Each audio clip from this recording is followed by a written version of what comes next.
Hey guys, Joshua and Scott here to talk about what's going to happen after Amazing Spider-Man 2. That's Amazing Spider-Man 3. You know? Spoilers. Yeah, full spoilers for everything that happens in Amazing Spider-Man 2. So if you haven't watched it yet, go watch it, then come back, press play.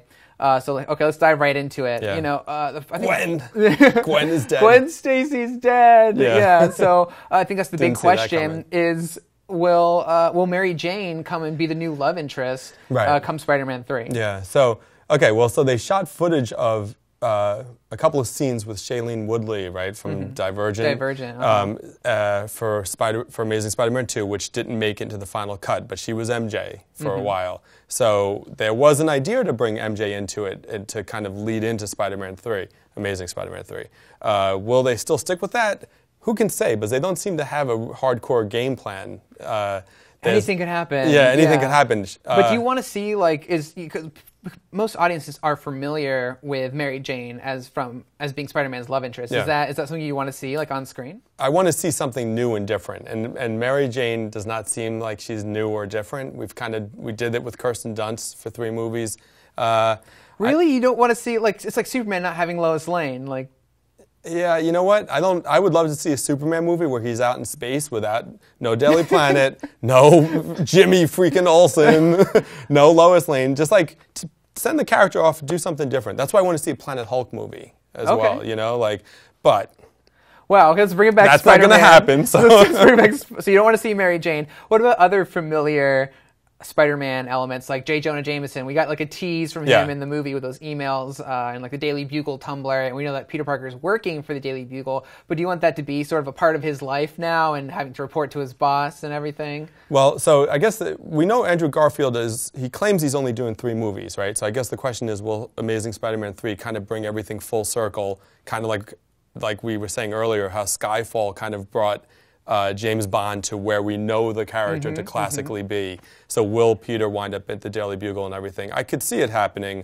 I would love to see something different happen. We know he works. We already know he works at the Daily Bugle sort of part-time in Amazing Spider-Man 2. So I'm not dying to see J. Jonah with a cigar again, but I would just like to see different stuff. You know, that's all. It doesn't mean that he doesn't have that part of his life, but do we have to see all the same stuff we saw in the same Raimi movie?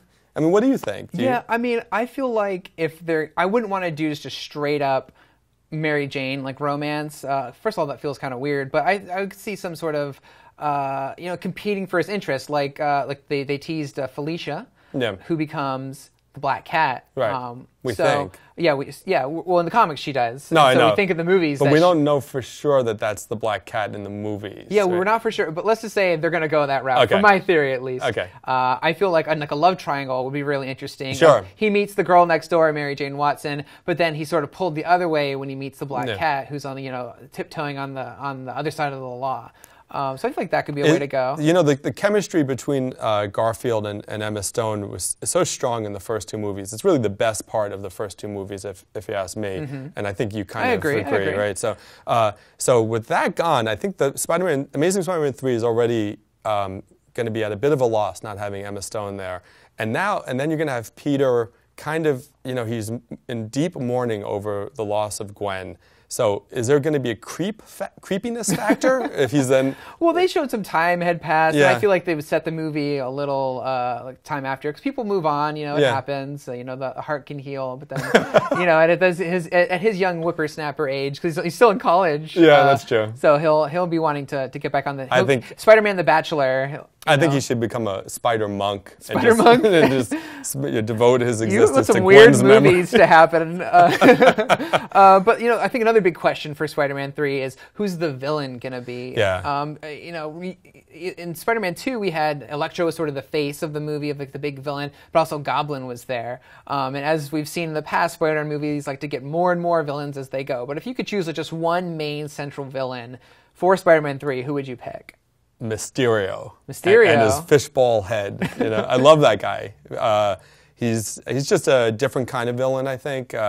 he's all about sort of illusion, and he's got this really weird, very cartoonish look, right? Which is kind of, a lot of the second movie is very cartoonish. Well, he needs the bright green suit and the flowing purple cape. Yeah, and smoke around him, at all times. and all the mind tricks and stuff. So I would love to see him. And the Sinister Six tease that they kind of dropped, there was some question as to whether Mysterio was a part of that group. Some people were saying it was Chameleon, I think. Yeah, it's very unclear, because there's the smoke there, which is signature to the Mysterio, but it's more of like a face mask. Yeah. It looks like it could change, so that could be Chameleon. Yeah. But yeah.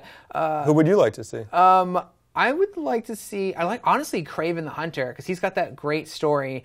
Spoilers from the comics, where he like pretty much kills Spider-Man. Yeah. Like Kraven's he last buries hunt. him and stuff. Yeah, doesn't he? everything. Yeah. And there's the epic cover of Spider-Man like reaching out of the dirt for his tombstone, where he wasn't actually dead. But yeah, I think that would be a great like epic storyline, and really someone different and like really dangerous for Spider-Man. And I do enjoy that for these two movies, Amazing Spider-Man 1 and 2, that they've done the Lizard, they've done Electro, and they've just done villains that they hadn't done before. Of course, the Goblin's in there, but I really think like that's the way to go. Keep doing like new villains. Like I wouldn't want to see Sandman. I wouldn't want to see Venom, even though he's getting his own movie later, but that's different. And I wouldn't want to see Doc Ock right away. But do you think that they feel that need to maybe like have, because in this one they have the Goblin and Electro, so they have one new and one familiar. Do you think they're going to feel that need in Part 3 to have a new one and a familiar one again? Well, I feel like with Spider-Man 3, the Raimi Spider-Man, we've learned the lesson of doing too many Spider-Man villains, so I hope they will maybe just keep the Goblin in there, like Harry sort of pulling strings from prison or something like that, and just have him continue to develop his character. I think that would be the way to go. Yeah.